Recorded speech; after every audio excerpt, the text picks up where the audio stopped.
Before we start this video, do like and subscribe to our channel and not miss on any updates. So now let us begin with the first chapter, and that is going to be nature, objective and scope of audit. As I already told you in the introduction, that if you understand this chapter properly, you will get a very clear understanding about what audit is, how it is different from other disciplines. When we talk about audit, is it investigation? We are going to understand the proper differences between all these terminologies. Most importantly, we'll also understand the objective of the auditor, what the auditor is required to do, what kind of qualities the auditor is supposed to possess.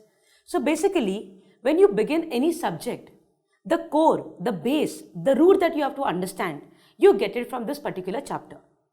Now all of you have to listen to this very carefully.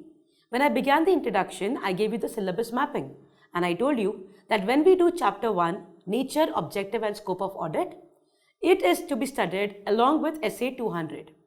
So if you do the content of this chapter, but you have not covered essay 200 in full, that means this chapter is still incomplete.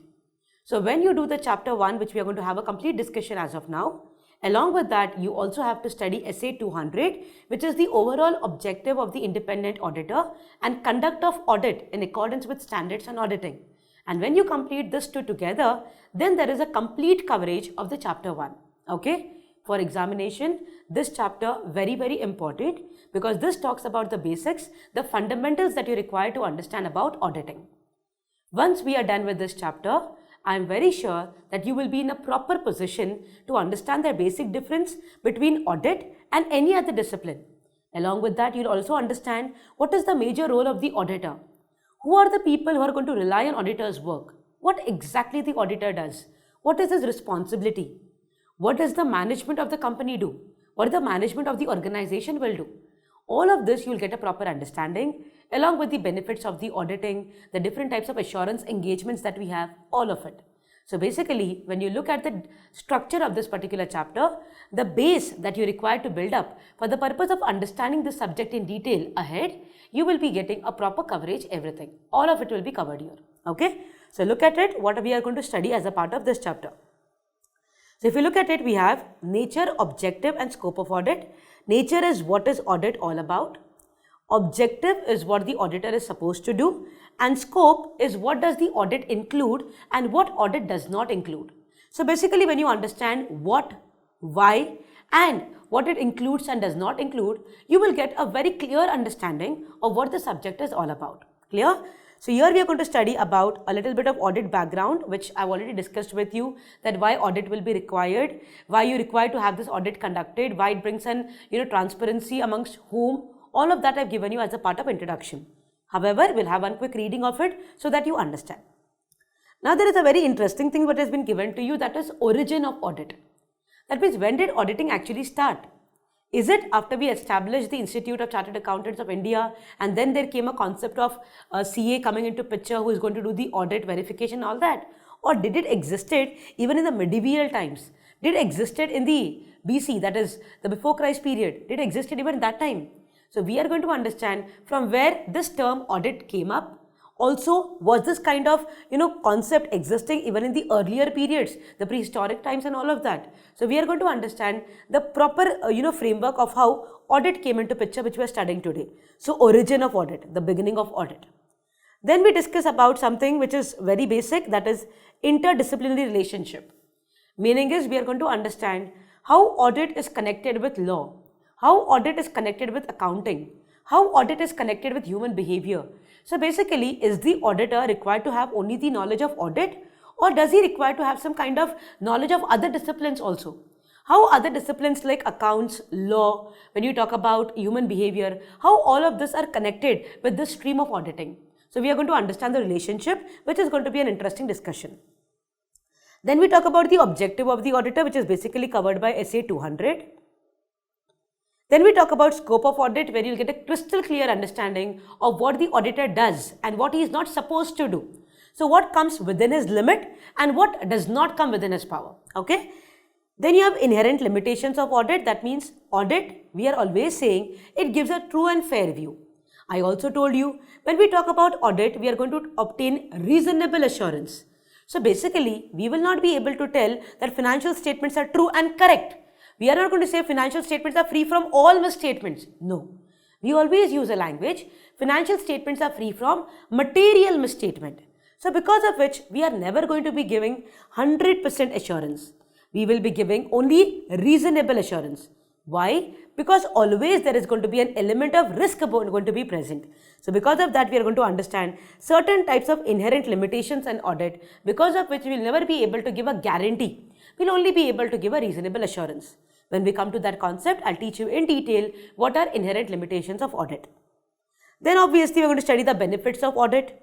Here we are going to understand who are the people who are going to rely on the audited financial statements. So for them, how is audit beneficial? So keeping into mind the stakeholders, the users, we are going to develop the benefits of audit. Then we have a different types of assurance engagement, where I'm going to introduce you to the concept of audit and a review. So what is audit? What is review? Is it same? Are they different?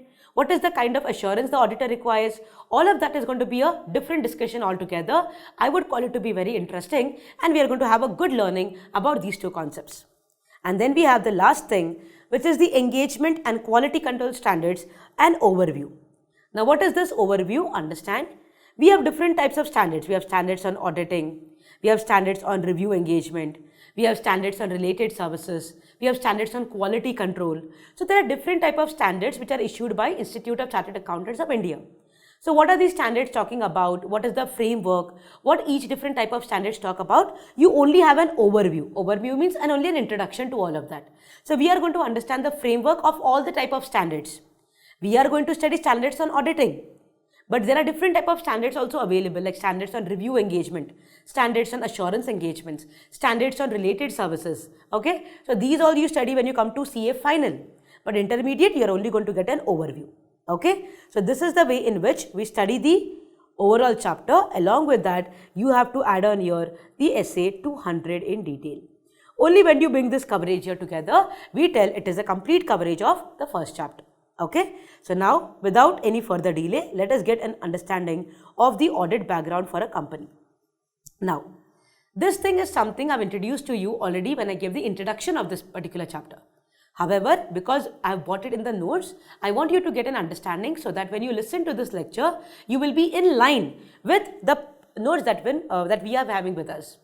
Also understand, the notes that you will be getting are completely 100% in line with the institute study material. So even if you have your study material open with you and you're parallelly studying our notes and you're listening to the lecture, everything will sink in together. So you will get the confidence that everything has been covered systematically and in line with the institute material as well. Okay. Now, understand why there is a need for audit, or what is audit basically going to do when you talk about a company kind of atmosphere. Let us talk about a company. Let us take a company which you all can relate very easily, Reliance Industries. So you all know the Ambani Group and everything, correct? So because of which a company which you can easily connect is the Reliance Group. Now Reliance is a company. Reliance is having lakhs of shareholders. Almost 30 to 35 lakh shareholders Reliance is having. One of the shareholders is also Mukesh Ambani. The Ambani Group is one of the shareholders only. Okay, but obviously they are holding a good number of shares. A significant portion has been held by them. Okay, now understand, in a company kind of organization, when you study corporate law, the company law, Companies Act 2013, you understand the concept of separation of ownership and management. That means the owners of the company, the shareholders of the company are different, and the shareholders in the annual general meeting appoint the board of directors who are going to be the representative of the shareholders, and the board of directors actually manage the affairs of the company. Okay, now tell me, the money is coming from whom? The shareholders. The infusers of the capital, the people who bring in the capital, the people who bring in money into the business are going to be the shareholders. They are the owners. But the people who are actually going to manage this money, manage the business, take the decision with respect to the new projects, with the new acquisitions, everything is going to be the board of directors. So this is the management, and the owners are different. Now understand, throughout the year, all the decisions, all the state of affairs, all the purchases, selling, everything, all the business transactions are taken care of by this group of people whom we call to be management of the company. So the management does everything. but the money is of the shareholders. Now tell me, obviously, suppose if I am the shareholder of Reliance, I understand I am the owner of Reliance, but if I go today to Reliance and say, look management, you move, I'll take the decision, are they going to allow me? No, that is not going to be the concept. In company, we have a very clear feature that the company and the management is going to be different.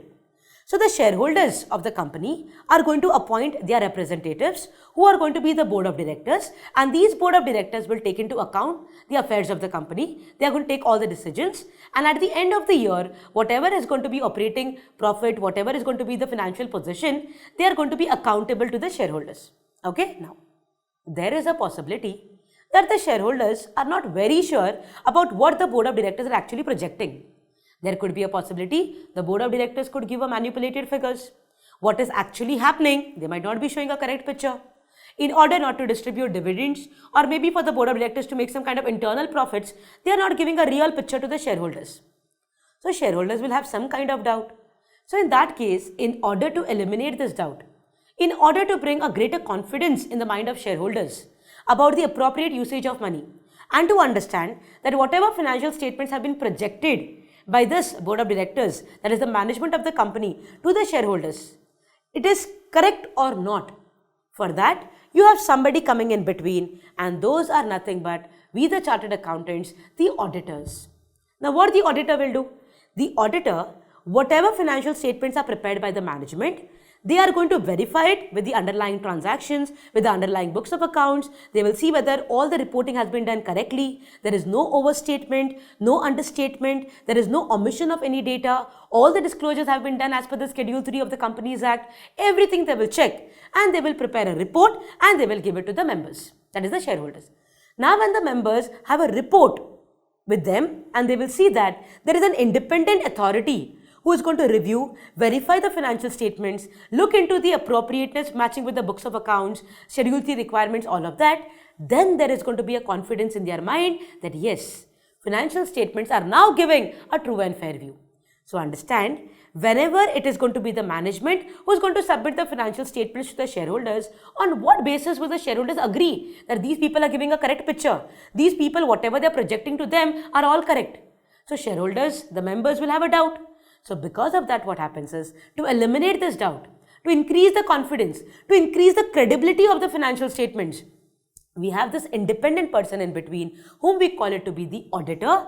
These auditors will do the audit, and for that there is a standardized framework available which we call it to be standards on auditing. There will be a law imbibing on them. They will do the audit as per the standards on auditing and all the ethical requirements, all of that.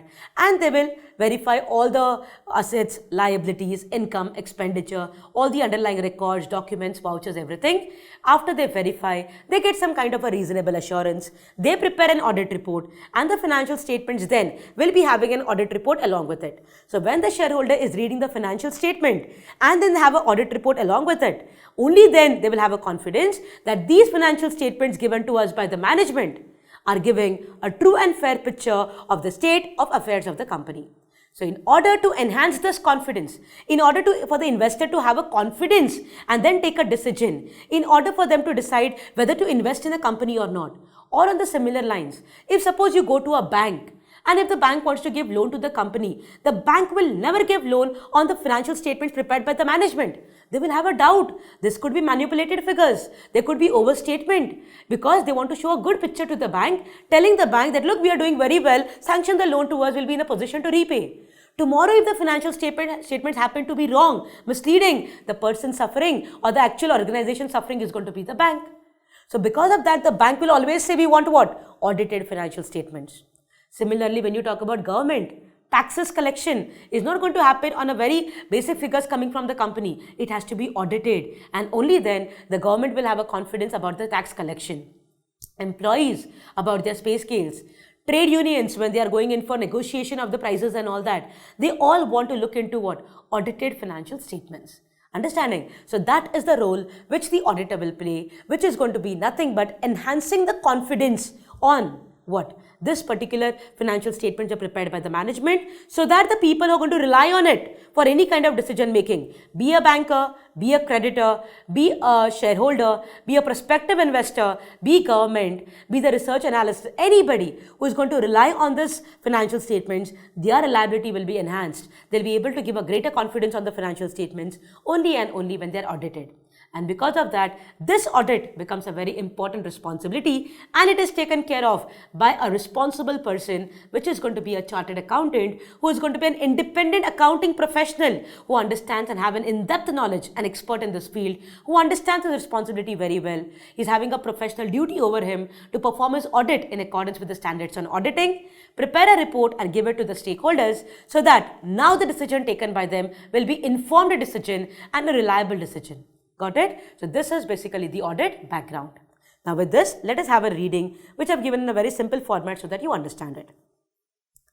So now we have the audit background. Audit background, basically we are projecting for a company because throughout our discussions we are going to focus more on the company's point of view. So let's have company for a discussion. In a company form of organization, the ownership and the management is different. Ownership are the shareholders, management is going to be the board of directors. Management of a company prepares financial statements and presents it to the members. I told you the financial statements are prepared by the management and they will give it to the members. This you study as a part of your company law. The members are not allowed to interfere into the day-to-day business of the company. So you could be the shareholder of Reliance. I am the shareholder of Reliance. I have so many people whom I know are the shareholder of Reliance. Will all these people have a participation right of the decision making and all? Can I go today and tell, no, you move from here today, I am going to take a decision? They will kick me out. Obviously, I am only a shareholder. Management power they are having. We have appointed them to take care of the affairs. Now I cannot interfere into the affairs of the company. Okay? It is also not practicably possible for the members to scrutinize and get into the details of the financial statements. Members of the company appoint an auditor to check the financial statements prepared by the management of the company. So always understand, in the AGM, the members, that is the shareholders, will appoint the auditors. These auditors will go and check whether financial statements which are prepared by the management, whether they are giving a true and fair view or not. Auditor examines and audits the books of the company and presents an audit report to the members. I already explained it to you. They will verify everything and prepare an audit report. The auditor reports to the members through an audit report. So don't you think it is going to be like this? The company is going to carry on the business. The management will be taking up the decision. The management will then prepare the financial statements. These financial statements will be handed over to the auditor, and then the auditor will verify everything and prepare an audit report, and this will again go back to the company, that is the members. Got it? So it is the company of the members, and therefore the reporting also will go to the members. Got it? And because there is separation of ownership and management, you have this entire procedure to be followed to enhance the transparency, to enhance the confidence, the credibility of the financial statements. The process will be taken up. Got it? So this is called as the audit background. Clear? Alright. So just for a simple understanding, the game of auditing is very simple. The members of the company will invest the money in the company. Then the management is going to run the businesses and take all the decision making. Then they will get audited by the auditor, and this auditor is going to then report to the members in the form of the audit report. Okay, so the chain is very simple. Now we are very clearly understood.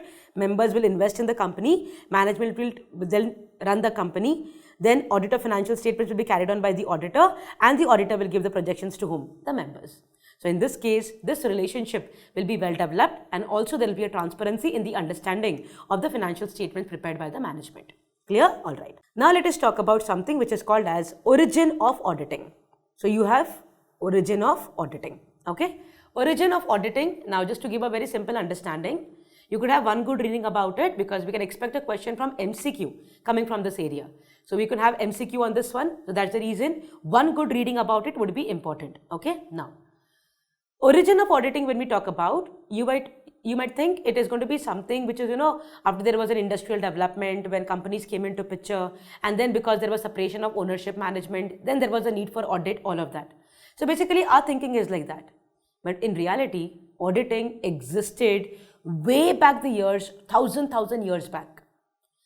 What they say is, in the BC, the before Christ period also, there was the concept of audit which was actually present. And this, the evidence is available when you look at this particular thing, that is Kautilya's Arthashastra in the 4th century BC. So if you look at it, trace back the prehistoric times, back and back and back in the 4th century BC in Kautilya's Arthashastra. At that point in time, there is an evidence of this existence where there was an indication of preparation of books of account, having them verified, also indicating about misstatements identified, where there was abuse of power done, and where there is a highlighting of misstatements arising because of that. So this concept of audit is not something which is, the new thing, or something which has come up latest. No, it existed at that particular period of time. So you understand, Kautilya's Arthashastra, this particular monumentary work, this particular historic work is talking about the concept of auditing, where there is an evidence, where there is an understanding about the concept of books of account, financial year, closure of books of accounts, getting it audited, highlighting on the misstatements which is happening due to the abuse of power, all of that. Okay, then after that, in the medieval times, there was a concept of auditing, but there was something which was different from what audit is today. At that point of time, there was a Latin word called as audire, which meant to listen. That means at that point of time, it would be that the auditor would actually question and you have to simply give the answers. Like for example, if you must have seen that in the olden periods, as of now today everything is written and all, but in the earlier times, maybe your grandparents' times or your great-grandparents' times, you would see that they would leave the business under the control of few people, and then every evening or maybe when they used to travel and all, after 15 days and all, when they came back, they used to ask orally, how much sale you have done, from where did you purchase, did you do this payment, did you make that payment. So they would question and they would get the answers. So this was done for the purpose of verifying whether things have been appropriately taken care of them. So what they did, the kind of verification was done orally. So there was a concept where it came from a Latin word audire, which meant to listen. So the employer used to listen to the employee. So here the auditors would raise question to the management and ask few questions in order to verify things were done correctly or not. Okay. Then came the industrial development, and through the industrial development there came a concept of joint stock company. When joint stock company came into picture, there was a difference between company, that is the members, and the management. So because of that, there was a need for this concept of audit, where to enhance the transparency between the real owners and the people managing, there came a concept of audit and report was to be submitted. In India, the auditor of India, so basically we call him to be the auditor general, okay, that was appointed. Okay, basically you should understand there is audit of India also happening. So basically the government sector, the central government, state government, all the public sector undertakings which are controlled by the central state governments, all of these are also subjected to audit. So they are done by whom? The Auditor General. So in the 1860 period, it was done like that. After that, now we have the concept of Comptroller and Auditor General of India, who is responsible for the conduct of audit of India, that is state government, central government, and all the undertakings underlying it. And now we all know, we all have our institute, which is Institute of Chartered Accountants of India, which was set up by the Act of Parliament. And in the year 1949, on 1st of July 1949, our institute, ICAI, got its recognition. And today, the professionals that they generate, which we call them to be the Chartered Accountants, are taking care of the auditing profession in the country. Got it? So this is the way in which it developed. So basically, if you look at the chart, you have 4th century BC, that is in the Kautilya's Arthashastra, you can see the evidence of the concept of audit, financial year, closure of books of accounts, all of those things. Then we talk about the medieval period, where audire was a concept which was a Latin word which meant to listen, where the auditor used to hear about the, the transactions and all of that. Then we talk about the British period, that is British India. We had the Governor General in the year 1860, where the first Governor General was appointed.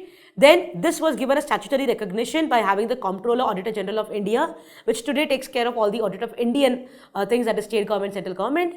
And then we have on the 1st of July 1949, the establishment of our institute, Institute of Chartered Accountants of India, today which actually monitors, regulates the profession of chartered accountancy, that is the auditors. Got it? So now let us have a reading of it. I would strongly recommend that you remember this, because this could be tested as a part of MCQ. Okay? So let's do it together. So origin of auditing. Now what I've told you is same thing written here. Auditing has existed even in the ancient times in many societies of the world, including India. The reference to auditing is found in Kautilya's Arthashastra. This very important for MCQ, remember it. In 4th century BC. It talks about fixed accounting year. Today also we have fixed accounting year. A process for the closure of accounts which you do on 31st March every year, even today, and about audit. So you could see, look at their foresightedness, how far they could see. So at that point in time also they understood the concept of this thing. So there was a concept of accounting year, there were closure of books of accounts, and also there was a concept of audit. If you look at today's scenario, all these are present even today. Got it? Then the concept of periodical checking, verification existed even in those times. Even there are references in his monumental work to misstatements in the financial statements due to abuse of power. So basically, in their monumental work, you'll see that there are misstatements identified. Misstatements are what? Mistakes. Because of, abuse of power. Abuse is what? Misuse of power. So that time, maybe during that period, there were some kind of kings and all those things. Or maybe the person was in superior power. Because of the power given to him, they could have done some kind of manipulation. Like today, board of directors have the power. So they could manipulate the accounts and all. Correct? Similarly, this kind of manipulation, misstatements were seen in their monumental works. The references are there to that. Then comes this particular concept. The word audit originates from Latin word which is audire, meaning to hear, to listen, to hear. In the medieval times, auditor used to hear the accounts read out to him to check that employees were not careless and negligent. So basically here, books of accounts and all, we could not inspect and all that. It would be an oral conversation where the auditor would question the employees about certain matters and those would inform the auditor. So here the concept was to check whether they are not careless and negligent. Okay, then. Coming to more recent times, the first Auditor General of India was appointed in British India in the year 1860, I told you this, having both accounting and auditing functions. Even today, Comptroller Auditor General of India has both auditing as well as accounting functions when you talk about government sector. Okay. Later on, the Auditor General was given statutory recognition. Presently, C&AG, Comptroller and Auditor General of India, is an independent constitutional authority responsible for auditing government receipts and expenditure. About CAG, we are going to study as a part of special audit. So we are going to do audit of government entities, and that time I'll be introducing to the concept of C&AG, who is the Comptroller Auditor General of India, what is his duty, what are his rights, who appoints him, okay, how is his resignation going to happen, what should be his appointment eligibility. All of those things we are going to study in detail when we do government audit. Okay, then. The Institute of Chartered Accountants of India was established as a statutory body under the Act of Parliament in 1949 for regulation of the profession of chartered accountancy in India. So we know 1st of July, which we celebrate as CA Day, 1st of July 1949, okay, under the Act of a Parliament, it got its statutory recognition, and today we call it to be ICAI, Institute of Chartered Accountants of India, which is actually regulating the profession of chartered accountants in India today. Okay, one of the most strong, strict institute that we have in the country. Okay, so quickly, it was 4th century BC, Kautilya's Arthashastra. Remember all these things, they could question you the timeline or the name of the work.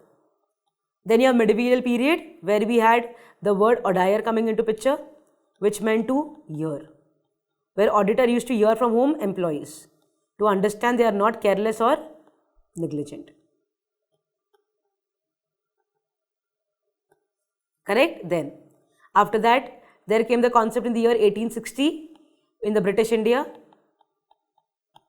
where Auditor General was appointed. Then it got a statutory recognition, which today we call to be CAG. Then there was establishment in the year 1949 of our institute called as ICAI, which is regulating the chartered accountancy profession in India today.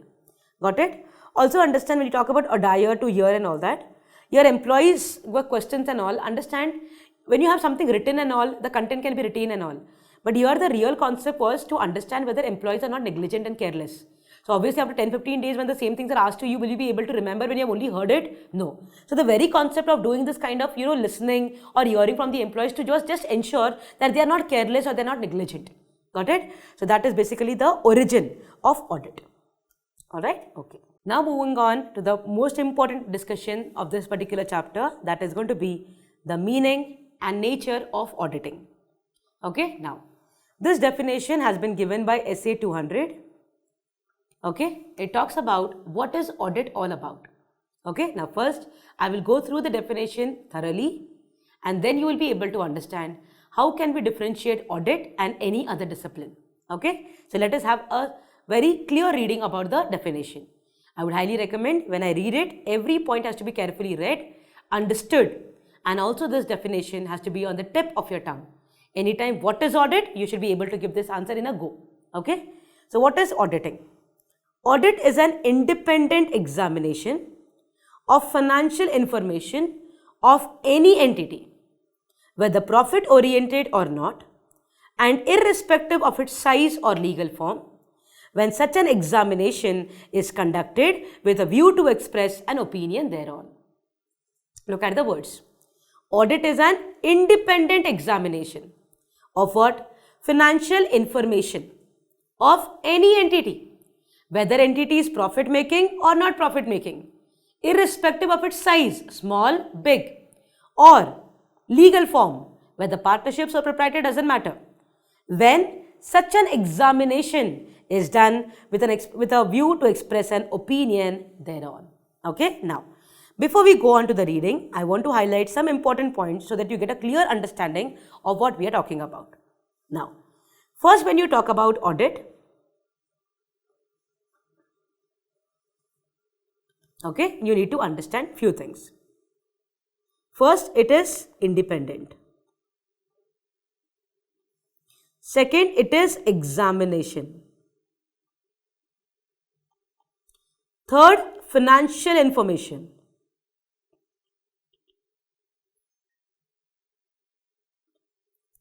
Fourth, it talks about any entity. And fifth, it talks about opinion. If you get all these pointers correctly, you basically have understood what is the meaning of the word audit. As I told you, the explanation is given where? In essay 200. Okay, now listen to this carefully. First of all, audit is an independent examination. Meaning is, what is the concept of audit? That there is going to be the management who will prepare financial statements, which is going to be balance sheet, P&L account, cash flow statement, notes to accounts.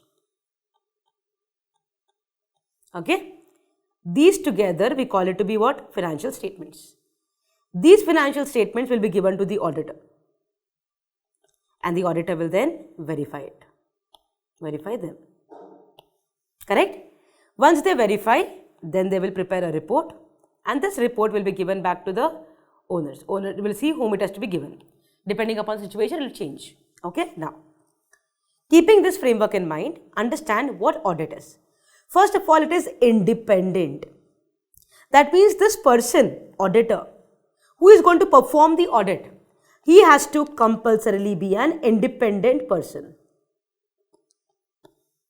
Why independent person? Because if you remember the discussion that we had in the beginning, I told you that there are going to be so many stakeholders who are going to rely on the audited financial statements for the purpose of decision making.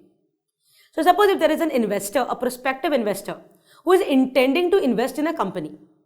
Obviously, he wants to look into the financial statements, which is audited by an independent person who absolutely has no interest, no kind of personal benefit associated with that particular company. When a bank wants to give a loan to a sole proprietor, he wants audited financial statements of the sole proprietor, which is not audited by the person related to him. Understanding? So because of this person who is going to conduct the audit has to be what? Independent. What is independent? I'll give an example for you to understand. Suppose there is a sole proprietary concern. So there is a particular person who is running a grocery store. The Kirana shop we call it. There is running a grocery store as a sole proprietor individual. This person who is running a grocery store requires a loan. So he requires what? A loan. For the purpose of expansion, or maybe he's doing some kind of renovation, something like that. So for the purpose of his business, he requires some kind of loan to be taken from a bank. So this person goes to the bank and he gives the financial statements. Now obviously the bank is not going to rely on these financial statements given by him. The banker will say, look, get this audited, and once you bring the audited financial statements, only then we'll take a decision whether to sanction loan to you or not. So this person now comes home and he thinks, I have to get this to be audited. And he knows very well his own brother is the chartered accountant who is in practice. So now tell me, can he go to his own brother and tell his brother that, look, I want to get my financial statements audited for the purpose of loan. Please do the audit and give a report. Now you step into the shoes of the own brother and you tell, when you are going to do the audit of your brother, are you going to be very clear to identify the doubts, or your motive will be any which way my brother should get the loan? So you are going to do the audit in a way, basically you not do audit only in this matter, you have some kind of interest involved here. So because of that you will review some papers and you will prepare the audit report and give it to him and telling true and fair view. Now if I take this particular audit report and go to the bank and the banker sees that this audit has been conducted by the brother, is the banker going to rely on it? The answer is no. Why? Is brother going to do the audit independently? Is the brother really going to perform his duty objectively? That means he is going to look at the evidences and give report, or he is going to give report of true and fair because he is your brother? The answer here is he will be biased, he will be partial, he will have some kind of interest. So obviously even if the audit is conducted, is it not going to be waste? It is. No stakeholder is going to trust on this financial statement which is audited by the person who has interest in your business. Nobody will have a reliability. So the very concept of audit is waste. So because of this, understand the first thing is that the person who conducts the audit has to be what? Independent. So audit is what? Independent examination. Similarly, a company, when the audit of company is happening, if the investor of the company, if the shareholder of the company itself is doing the audit, which shareholder will give a bad report so that tomorrow in the market there is a bad news, the share price will fall down and this person will have an individual loss for himself because of the report that he has given? Do you think any person will be that kind of, diligence will be using for the purpose of losing his own money? No. So in this case, when a person has invested shares in the shares of a company, how can he be eligible to become the auditor of that company? He will never be independent. He will have his own interest. He will have his own self-interest threat involved here. So because of that, the very meaning of the word is audit is, first of all, independent. When you do audit, it should be done by a person who is completely different from the organization. He should be completely a different person altogether. The person who has no any kind of interest. When you study about the concept of ethics, which is going to be as a part of your chapter 11, you will come across something called as threat to independence. That means if there is an interest of a person in a business, that means he has an interest. And if interest is there, how can he do the audit? And if he does the audit, we call it to be self-interest threat is present. So that audit which is done, is it reliable? The answer is no. Got it? So because of that, the first thing that is highlighted by the definition is that it should be independent. Then, second, we talk about the word examination. Now understand, many a times when you talk about the word audit, there are multiple things that come in your mind. People call it to be verified. People call it to be checking. People call it to be scrutiny. We also call it to be vouching. Okay? So many names are given to it. But you never use the word investigation for the purpose of audit. Understand, these words are acceptable for audit. Audit is examination of the financial statement. It is not investigating the financial statement. Understand the logic behind it, the mindset or the framework of the auditor. When the audit is conducted, when we the chartered accountants as the auditors do the audit of financial statements, we don't go with an understanding that there is going to be a fraud. We are going to catch a fraud. No. Our duty is to go examine the financial statement, check with the underlying books of accounts, vouchers, invoices, etc. and just give a conclusion that these financial statements are giving a true and fair view or not. We are not going with an intention to identify fraud. We are not going with an understanding, oh, I have to go and catch fraud. I have to go and check errors. No. The understanding of me as an auditor is that, no, I am going to examine the financial statements. So the very intention for which I am going is to examine, to check, to verify, to scrutinize. I am not going with an attitude of investigation. Who does investigation? CBI. When CBI comes into picture? When there is some doubt. Fraud has happened. There is a murder. There is a theft. Now to catch the person, now to identify the culprit, who is appointed? CBI.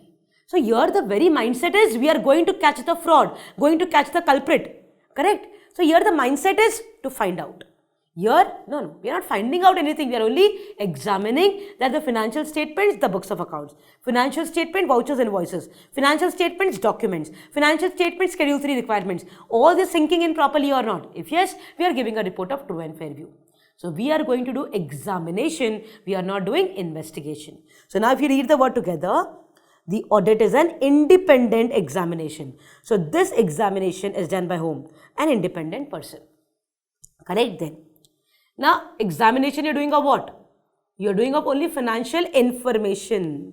Important word is information. So, basically, we tell auditors audit of financial statements. In this financial statement, what is there? Financial information. That means they will have total of sales, total purchases, total rent, total expenses, all of that. So, obviously, we are going to trace it back. We will look into books of accounts. Then, books of accounts are prepared based on journals. These journals are prepared based on invoices. So basically, we as auditors are going to check all the financial information. So audit is not done only on these things. Audit is also traced back to the books of accounts. Books of accounts are prepared based on journal entries. Journal entries are prepared based on invoices, vouchers, bills, all of those things. So all this together is called as what? Financial information. So audit is conducted on everything. Financial statements, books of accounts, vouchers, invoices, everything are taken into account for the purpose of audit.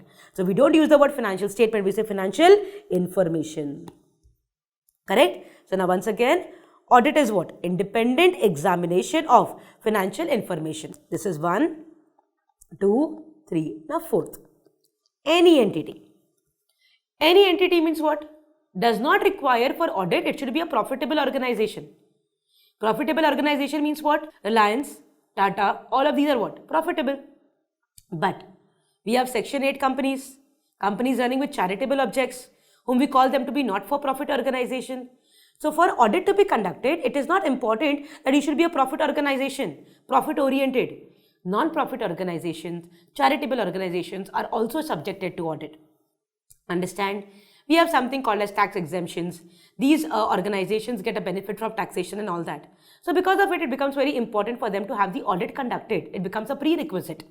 So audit will be done for any type of entity. It could be a profit-making entity, not-for-profit organization. Also understand, size also does not matter. A small sole proprietorship business to that of Reliance Industries. Size, look at the difference. Even then, both could be subjected to audit. Status also does not matter, the legal structure. That means it could be a partnership firm, it could be a sole proprietor, it could be LLP, it could be Section 8 companies, it could be a regular company. It could be any. So here, depending upon legal status, depending upon size, nothing else will be mattering. Audit will be done. Audit is what? An independent examination of financial information of any entity. So any entity could be subjected to audit. Some are voluntarily subjected, some are statutorily subjected. Like for example, when you talk about company, in company it is by law whether you have a turnover which is negligible, whether you have a negative profit, that maybe you have a loss, or maybe you are just a beginner, or it is just the first year of your business, does not matter. If you are a company registered under Companies Act 2013, audit is mandatory. For LLP, they have given you some structure of turnover and contribution. If you comply with that, audit is mandatory. Sole proprietorship, partnership, these particular acts do not have any kind of mandatory requirement. So it is the choice of the partnership, choice of the sole proprietor, whether they want audit to be conducted or not. So it depends upon the organization, depending upon the entity, they will decide whether audit has to be done or not. So audit can be done for any entity. It could be depending upon the size, structure, whatever it is. And only till here it is not enough. Understand there is internal audit also. There are so many other audits also. Here this audit what we are talking about in SA 200, here is the audit that we are talking about expressing an opinion on the financial statement. Now when the auditor is going to check the financial statements, all the financial information, then he is going to gather evidences, look at the evidences, bring all of them together and decide whether financial statements are prepared appropriately or not. So when he says financial statements are prepared appropriately, he says we are giving a true and fair view of the financial statement. If not, the auditor says things are not good. He will give a modified opinion. So basically at the end of the day, the reason for which the audit is performed is to give an opinion on the financial statements. So this audit report which is prepared by the auditor which is given to the members of the company, to the stakeholders for the purpose of which they are asking you to get audited, there will be an inclusion of an opinion. And this opinion becomes the responsibility of the auditor. So report could be good, report could be bad. These are the different types of opinions. At the right point of time, when we talk about the opinions, I'll be teaching you the different types of opinions. Clear? So as of now, what have we understood? Audit is independent examination of what? Don't say financial statement, financial information. Because when the financial statements are prepared, they are prepared based on books of accounts. Books of accounts are based on preparing of all the journal entries. These journal entries come from sales invoices. All of this together is financial information. That means all of this on which we are going to do the audit. It could be of any entity, and why we do the audit? For the purpose of giving opinion. Is the concept simple? Now with this, let us go back to our definition. Now things will make very clear sense to you. Okay. So you have meaning and nature of auditing. Audit is an independent examination of what? Financial information of any entity, whether profit oriented or not, irrespective of its size, sole proprietor to Reliance, legal form, partnership, sole proprietor, LLP, company, whatever it could be. When such an examination is conducted with a view to express opinion thereon. So when you conduct examination with an only intention that I have to give opinion on the financial statement, that is called as audit. So when you break this particular definition, what is independent examination? Implies the judgment of a person is not subordinate to the wishes or the directions of another person who might have engaged him. That means when I gave the example of a brother, okay, when one brother is going to do the audit of another brother, this other brother who is the chartered accountant, the auditor, obviously is influenced by the relationship, is influenced by the pressure created from his brother, is influenced by the kind of bonding that they have. So here the decision that he is going to give is going to be biased. It is going to be subordinate under somebody's wishes. This should not happen. When you give a decision because of some influence over you, that means you have not been objective in your decision. You have been what? You have been influential. So because of that, that will never be considered to be independent. So you should be doing from a person who is completely independent of the organization. And it is examination, not investigation. Financial information, financial statements and accounts of the entity. So basically we include everything. Any entity means what? It could be profit oriented, section 8 companies, irrespective of size, small, big, medium, legal form, company, sole proprietor, LLP, it could be firm, LLP, company, etc. Opinion thereon, that is the very reason why audit is conducted, the objective of the audit. Audit gives a reasonable assurance that the financial statements are prepared properly and they are not misleading. That means they should not be misleading. So whenever a particular person reads the financial statements and reads audited financial statement, the where he develops a confidence that they are not misleading is going to be what? Audited financial statements. Got it? So this is the definition of audit which you should know properly. So once again, auditing is an independent examination of what? Financial information of whom? Any entity, irrespective of size and legal form. And when such examination is done with a view to express an opinion thereon. This is what is audit. It is given by SA 200. That is overall objective of the independent auditor and conduct of audit in accordance with standards on audit. Clear? Alright. Now, as I told you that the auditor has a responsibility that he has to give an opinion that the financial statements are not misleading. Correct? Now, how will he ensure that he can give an opinion which is reasonably enough to give an assurance that financial statements are not misleading? Okay? Now, for this, you need to understand a concept. Okay? Now, let us take the example. We'll keep an example very common so that you all can connect very easily. We'll talk about a company itself. Now, when you talk about any business for that matter, the financial statements, the balance sheet, okay? You have P&L, okay? Notes to accounts, cash flow statements.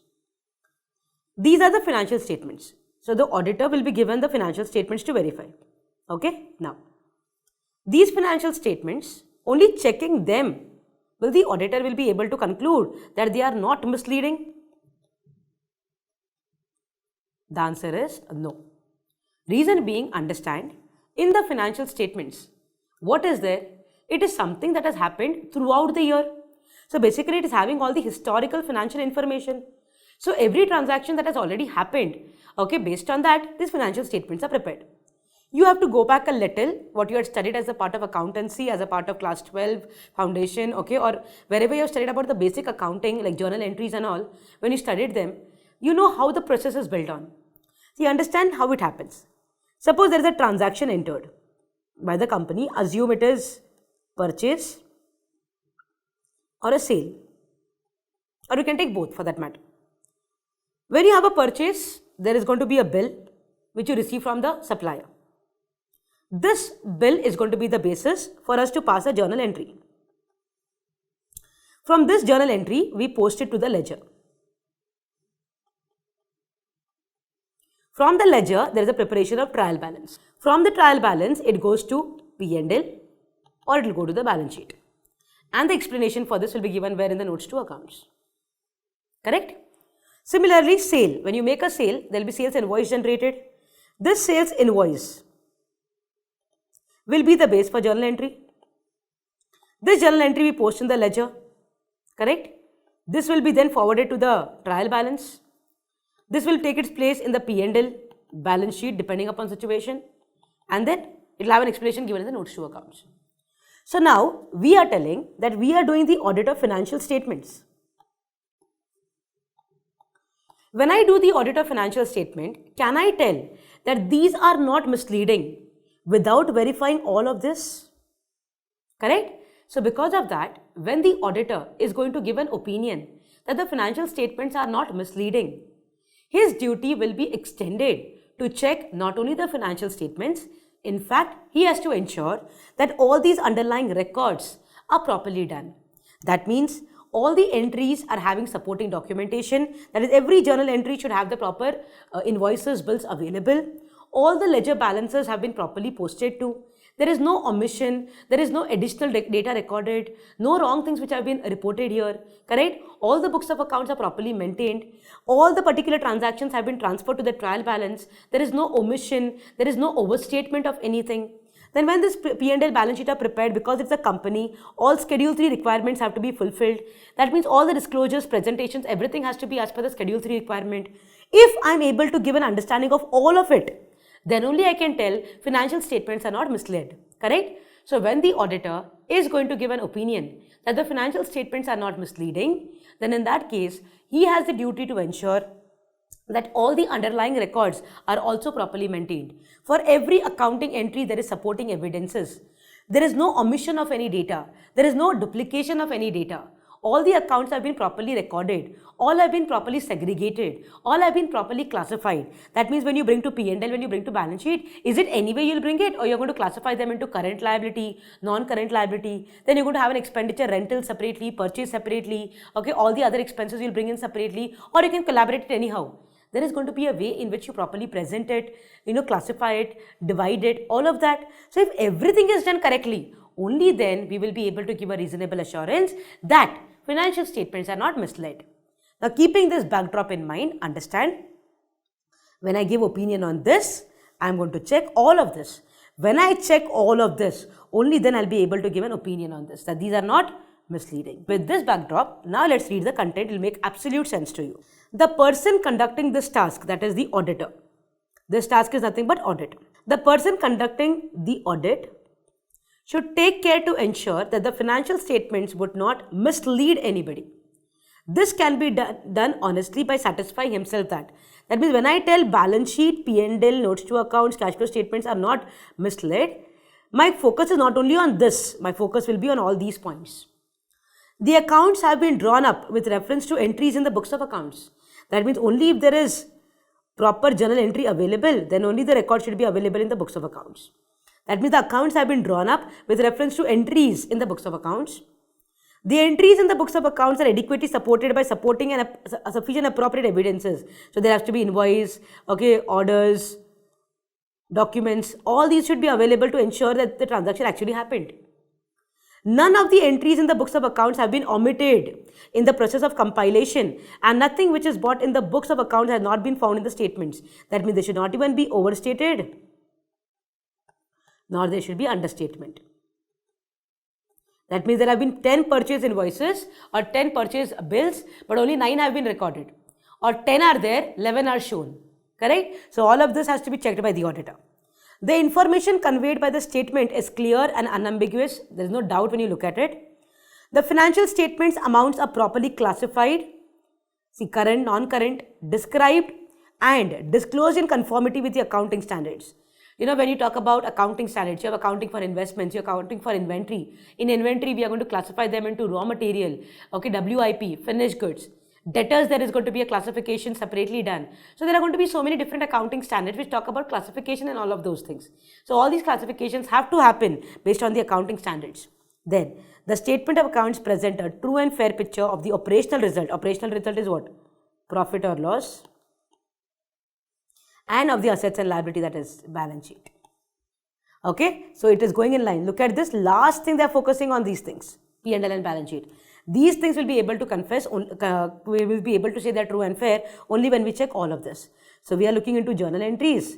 Then we look into, these journal entries come from all the invoices, orders, everything. Then we look into all the books of accounts, that is going to be trial balance and all, no omission, nothing. Then we see that they're all very clear and unambiguous. Then we talk about classification, that is Schedule 3 requirements. And then finally, whether P&L calculation and the profit and loss or assets and liability, that is financial statement position, all these are correct or not. So when you give an opinion on the financial statements, you don't just give opinion on the financial statements by checking them, you have to check all of it. Only then you'll be able to tell financial statements are not misleading. Clear? So that is the understanding about the concept. So in a very nutshell, what we can say is, auditing provides assurance, correct? So only we also call it to be assurance engagements, because when you earlier when you talk about audit as a subject, the name was auditing and assurance. So basically audit actually provides what? Assurance. Okay, then its basic nature lies in providing assurance to users, providing confidence to the users of financial statements. This I already explained n number of times that regular financial statement, if you look at it without audit, nobody is going to trust. Once it is audited by the independent person, by independent professional, by the independent accountant, then people will believe on that financial statement. Such an assurance lends to credibility of the financial statement. Credibility means what? Confidence will get enhanced. People will trust it, okay, only when it has been audited. Audited financial statements provide confidence to the users that financial information reflected in the financial statements can be relied upon. That means now we don't have this kind of doubt. Now when somebody else is preparing and they're giving it to us, we will also rely on it because there is a person intermediary in between who is going to give us an understanding that whatever has been presented, okay, it has been verified, and yes, we give an understanding that things have been appropriately recorded and reported to us. So it can be definitely relied upon. Got it? So this is the basic understanding regarding audit as a whole. Okay, now moving on to the next one, we talk about interdisciplinary relationship of auditing, relationship with diverse subject. Now this part I would recommend that you have a good reading once, understand the concept. Very rarely we can expect a question like this in the examination because there are so many other important areas, but this I believe would be one reading and sufficient for you to understand. Okay. However, you should be in a position to at least write pointers when you talk about this. What do you mean by interdisciplinary nature of auditing? Meaning is, as an auditor, are there other disciplines also? What are disciplines? Other field, other areas of expertise that you require to have? The answer to that is very obviously yes. Now tell me very clearly, when you are becoming a chartered accountant, when you are studying your syllabus, when you are studying your curriculum, is audit your only subject? Do you have only audit as a subject? Or do you study something apart from auditing also? Now I can tell, look, you are going to become auditors. So you should have only audit as a subject. Other subjects not required. Understanding to that is, it will be redundant, it will be absolutely of no use if you study only audit and you enter into the market. The reason being, without knowing the knowledge of accounts, what are you going to audit? Without understanding the basic business laws, what are you going to audit? If you don't know how to behave with the people around, because audit is about talking to people, inquiring with the people, getting information from the people. If you don't know about it, how are you going to manage your business? Correct? So basically, when you talk about interdisciplinary relationship, we are telling that audit is not only audit. Audit should also have some kind of understanding with regard to accounting, with law, with some kind of technological understanding, human behavioral understanding. You should have knowledge about statistics. So there are so many other disciplines where the auditor is required to have an expertise. Expertise as in at least the kind of knowledge that he requires to understand the scenarios differently. Tell me accounting. When you talk about your curriculum, major part you study is accounting. Logic is very simple. If you do not know accounts, if you don't understand the financial reporting framework, you don't understand accounting standards, you don't understand the Ind AS which are applicable, what are you going to audit? Understanding. So as a part of our auditors, we are not connected as a discipline only with audit. It is interdisciplinary. That means when you study audit, when you're becoming a chartered accountant, there are multiple other areas which you have to get a hands-on experience on, because this is connected to our profile, it is connected to our area of work. So this is the discussion that we have, where we are going to study how audit and accounts are connected, how audit and law is connected, how audit and economics is connected, how audit and statistics is connected, how audit and different area is going to be connected. So we are going to pick like behavioral science. Okay, like that. Different areas, how are they connected with audit? So very simple discussion for our understanding, wherein one or two I'll give you just an oral understanding. Now talking about law, okay.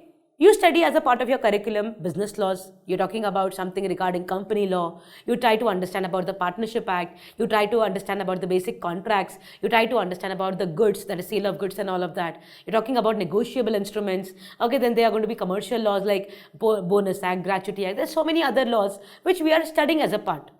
Why are we doing all this? Is it because we are going to practice law, or we are going to, provide consultancy in law field basically, precisely? The understanding is no.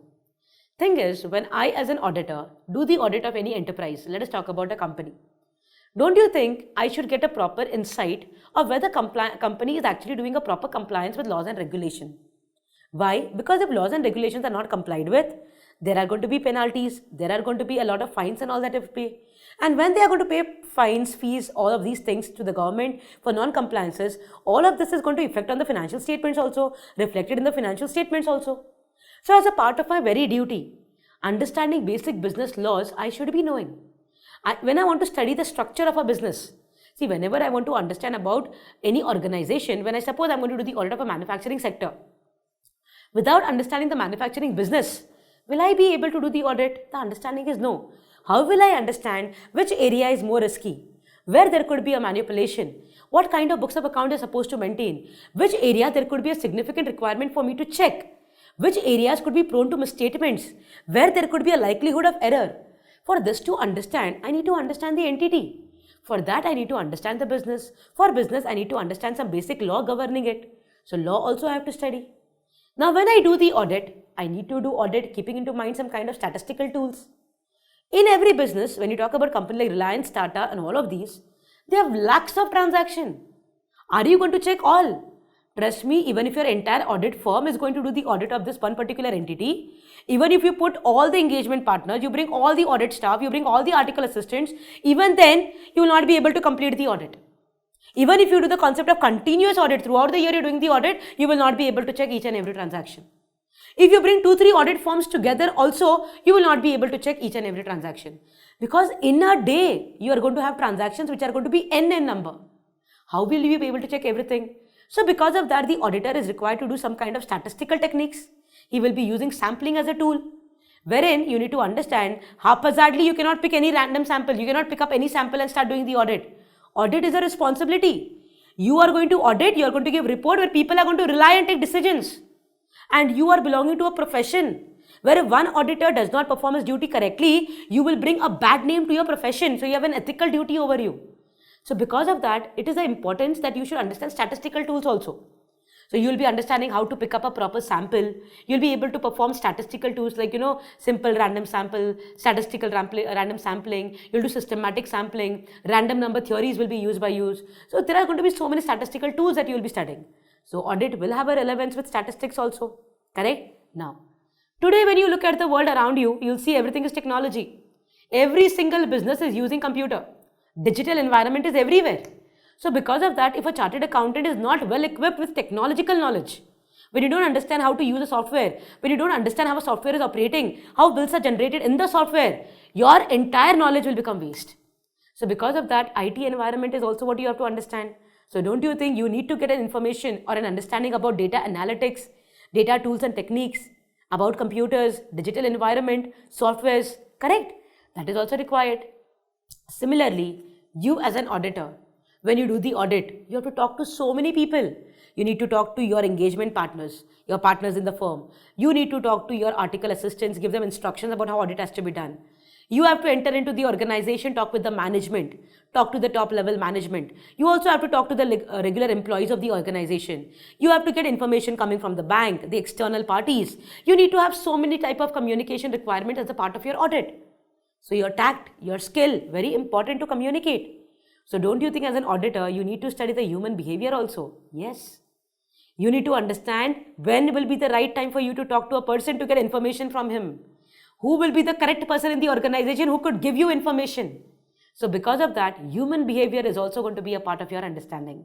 So basically when you talk about audit, only standards on auditing, technical guide on auditing, how this audit has to be done, that auditing has to be done. If that alone you study, you'll not be an auditor. So audit is interdisciplinary. So now we are going to understand how audit is connected with different areas, different streams. So here if you look at it, they say audit is interdisciplinary in nature. It draws from various diverse subjects, including accountancy, law, behavioral science, statistics, economic very important to understand your when you do any kind of audit, you need to understand about the entity. So you have to understand about the environment. You need to understand in which environment they are operating, who are their competitors, what is the genuine appropriate gross profit margin to be established here, in which phase of industry it is operating, what is the product life cycle. For all of that you need to get an understanding of economics. Financial management, obviously you're going to do ratio analysis, you're going to understand about the trends as a part of your procedures. So because of that, financial management very important, and various other subjects in this matter.